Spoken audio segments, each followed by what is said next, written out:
Tayong mga Pilipino ay may kanya-kanyang version kung paano pasarapin ang pagluluto ng dinuguan. May version nga na kung saan nilalagyan ito ng hilaw na papaya.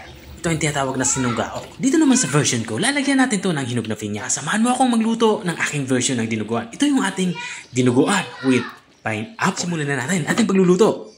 Unang gagawin natin dito ay magpapainit tayo ng mantika. At kapag uminit na, magsisimula na tayo mag-isa. Maglalagay tayo dito ng bawang.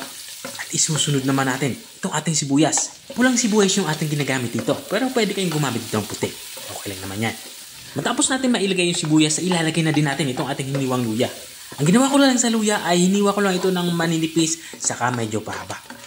Gagawin natin dito ay palabasin natin yung aroma nito. At kapag ganito na itsura niya, ilalagay na natin itong ating kareng baboy.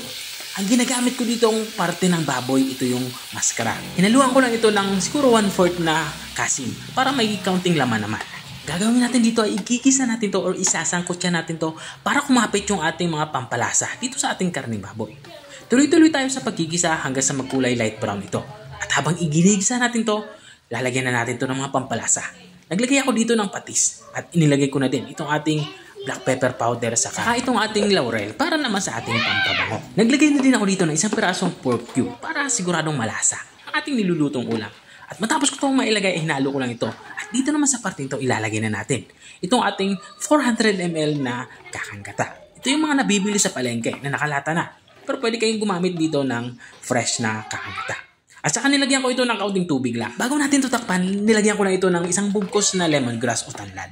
At papakuloy natin ito ng mga 30 to 45 minutes para siguradong lumambot itong ating karneng baboy. Makalipas ka ng 45 minutes ay binuksan ko na nga ito. At dito naman sa parte ito, nakikita nyo naman, sobrang naiga na nga yung sabaw at mantika na lang yung natira. Napakabango nito kung naaamoy nyo lang. Ang ginawa ko lang dito ay ihahalo na natin itong ating dugo. Ginawa ko lang dito sa ating inihahalong dugo ay nilagyan ko ito ng suka para hindi ito magbobo.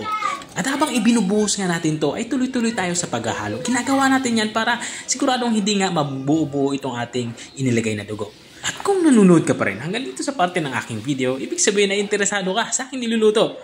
Baka pwede mo naman i-comment kung taga saan ka para alam ko kung hanggang saan umabot ang aking video. Balikan natin itong ating nilulutong ulam. Dito nga, inilalagay ko na itong ating hiniwang pineapple. Bali, ang ginawa ko lang dito sa pineapple ay hiniwa ko lang ito ng maliliit na halos kasing laki ng ating inihalong karneng baboy. At matapos nga natin mailagay itong ating pineapple, ay takpan muna natin to. Pakuluin natin to ng mga 5 minuto para siguradong maluto itong ating inilagay na dugo ng baboy. At makalipas nga ng 5 minuto ay binuksan ko na nga ito.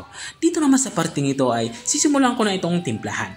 Kung tama na nga yung lasa nito at kung may mga kulang pa ay makapag-adjust tayo.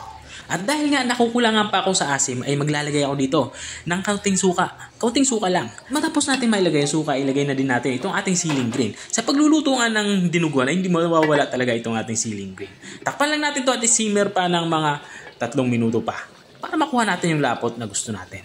At makalipas ka ng 3 minuto ay ito nga sa parte nito ay halos patapos na din ako sa pagluluto at sigurado akong lutong-luto na nga itong ating ulam pananghalian. Ito na nga yung ating dinuguan with pineapple. Kung nakarating ka hanggang dito sa dulo ng aking video, maraming salamat sa panunood. At kung nagustuhan mo naman yung bago nating recipe ibinahagi, baka pwede mo naman to i-share. O siya, hanggang dito na lang ako. Kita-kita ulit sa mga susunod kong mga videos. Paalam! Bye-bye!